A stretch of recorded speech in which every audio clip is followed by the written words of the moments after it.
Hello tout le monde, joyeux Noël déjà par anticipation. Oui, je sais que ce n'est pas encore Noël, mais j'ai tenu à faire cette vidéo parce que aujourd'hui je vais partager avec toi quelques astuces. Comment est-ce que tu pourras fêter le Noël de tes rêves? Alors, si tu passes par là pour la première fois, n'hésite pas à t'abonner, à liker, à commenter et à me dire ce que tu penses en commentaire. Ici, tu es chez Josie Megan TV. Je partage avec toi généralement mes aventures, mes astuces. Je te booste, je te motive par-dessus tout à vivre ta vie de rêve sur cette terre.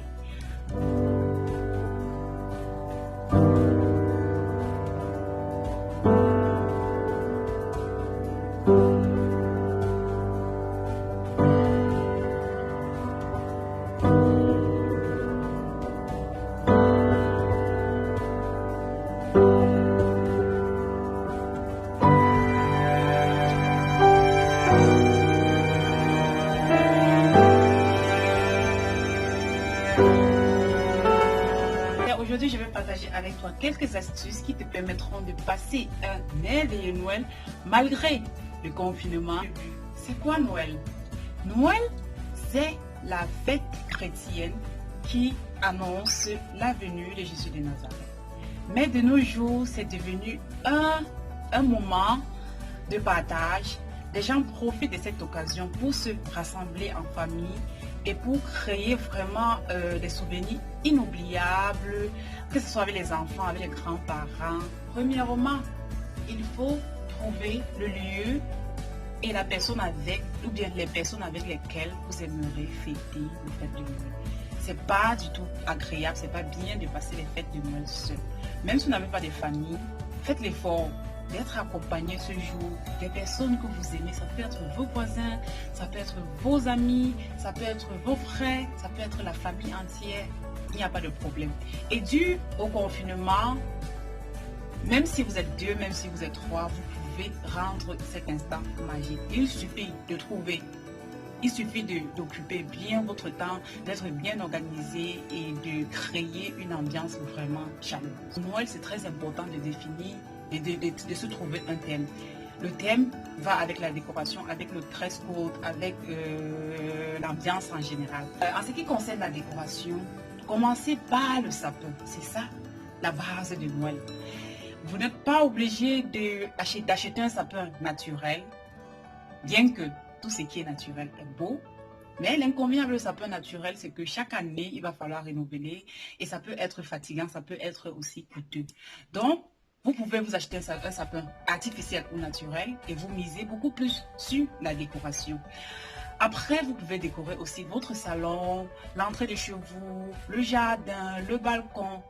Du moins, essayez de rendre l'endroit où vous allez passer vos fêtes de Noël le plus convivial, le plus accueillant possible. N'oubliez pas d'impliquer les enfants dans la décoration parce qu'ils adorent ça. C'est vraiment un moment de partage en famille.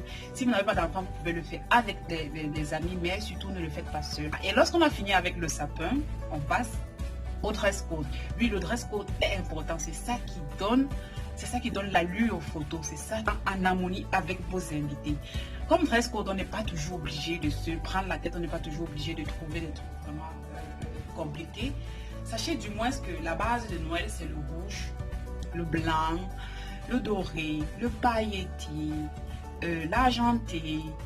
Bref, tout ce qui brille et tout ce qui est magique. La possibilité de combiner les couleurs. Et si vous ne voulez pas choisir une couleur spécifique, vous pouvez par exemple dire qu'on s'achète un pull. Peu importe la couleur et toute la famille a ce pull. Je connais des familles qui font parfois des photoshooting avec des pyjamas, par exemple, des pyjamas rouges ou bien blancs ou bien je ne sais trop quoi. Et ça peut devenir même une tradition. Vous pouvez investir sur un pull ou un t-shirt, par exemple, que vous allez utiliser chaque année. Ça va devenir comme une tradition, comme une coutume. Vraiment, je vous dis, ça rassemble, ça réunit et ça rend aussi les photos vraiment inoubliables, chaleureux. Et à chaque fois qu'on regarde ça, on a toujours envie de rire. On a toujours envie de dire, ah oui, on était heureux ce jour. C'est ça. Lorsqu'on dit fête de Noël, chez certaines personnes, ça s'étend sur une semaine. Chez d'autres, c'est sur 3 jours. Chez d'autres même, c'est juste un seul jour, le 24. Nous qui venons d'Afrique ou bien du Cameroun, on a eu l'habitude de fêter sur une longue période parce qu'il y a aussi les fêtes de fin d'année. Mais du moins, essayez de planifier vos fêtes de Noël sur 2 jours minimum, le 24 et le 25. Ce sont vraiment les jours importants.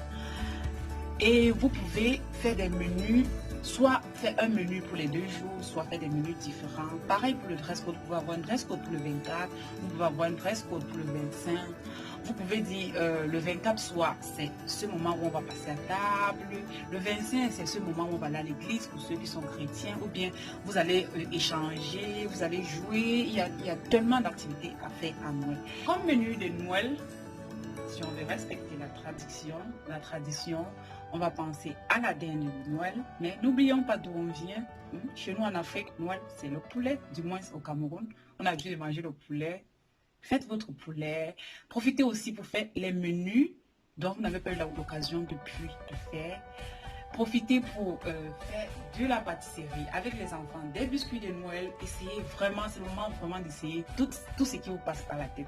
Vu que vous n'êtes pas seul, vu qu'il y a l'ambiance, essayez de vous découvrir. En faisant votre menu, pensez vraiment au menu enfant et au menu aussi des grandes personnes. Faites vraiment l'effort de satisfaire tout le monde. Et dresser la table vraiment d'une manière particulière. Que les serviettes soient sorties avec les plats. Même si vous avez l'habitude de mettre le couteau dans le plat, c'est le moment pour vous d'apprendre et de chercher à savoir de quel côté le couteau reste. Essayez d'impressionner vos invités si c'est vous qui recevez. Et si ce n'est pas vous qui recevez, essayez vraiment d'apporter votre petite touche à la personne, ou bien du moins dans la maison où vous allez passer vos fêtes de Noël. Menu des boissons. Faut pas oublier les boissons. Oui, c'est la fête, on va s'enjailler, on va fêter jusqu'au matin. Alors, quand je dis boissons, ne pensez pas seulement à l'alcool, pensez aussi aux personnes qui ne consomment pas l'alcool naturellement. Et aussi, essayez de sortir de votre zone de confort. Profitez pour essayer de nouvelles recettes. Pensez par exemple à vous faire un chocolat chaud. Si vous n'avez jamais fait, essayez. Si vous êtes dans un pays et qu'il y a une spécialité, chez nous en Allemagne par exemple, lors des fêtes de Noël, on chauffe le vin rouge et on boit, c'est la tradition. Donc, vous pouvez aussi essayer, sinon, essayez de faire aussi ce qu'on fait dans votre pays. C'est le moment vraiment de relever les challenges, le moment vraiment d'essayer de nouvelles recettes parce que l'année va bientôt s'achever. Généralement, le 24 soir est réservé au dîner. On commence par un repas festif, tout le monde à table, on mange. Après ça, il y a d'autres qui décident de commencer directement avec la piste libre.